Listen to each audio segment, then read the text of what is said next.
Hi friends, இன்றைக்கி செவ்வாய்க்கிழமை. இன்றைக்கி சமையல் பண்ணக்கூடிய காய்கறி எல்லாத்தையுமே நேரத்தைக்கு நான் வரும்போது வாங்கிட்டு வந்துட்டேன்.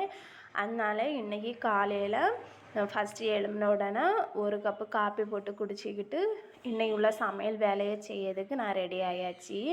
இன்றைக்கி வெண்டைக்காய் போட்டு ஒரு காரக்குழம்பு மாதிரி வச்சுக்கிட்டு அதுக்கடுத்து முட்டைக்கோஸ் துவரமும் வைக்கலாம் அப்படின்ட்டு தான்.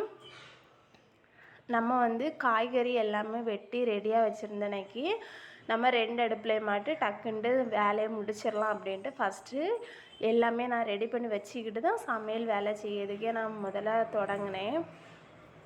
நான் முன்னால் புளிக்குழம்பு ஏதாவது வைக்கணுன்னா வத்தல் பொடி, மஞ்சள் பொடி, மல்லிப்பொடி அப்படி தான் நான் போட்டு வைப்பேன். ஆனால் இப்போ அப்படி கிடையாது. இப்போ குழம்பு பொடியும் போட்டு அதுக்கடுத்து சாம்பார் பொடியும் போட்டு குழம்பு வைக்கும்போது அது நல்லா டேஸ்ட்டாக இருக்குது. அதனால் இப்போ அப்படியே அடிக்கடி பண்ண தொடங்கியாச்சு. ஆனால் ஃபஸ்ட்டு தேங்காய் போடாமல் வெறும் பொடி மட்டும் போட்டு வைக்கலான்னு நினச்சேன். கடைசியில்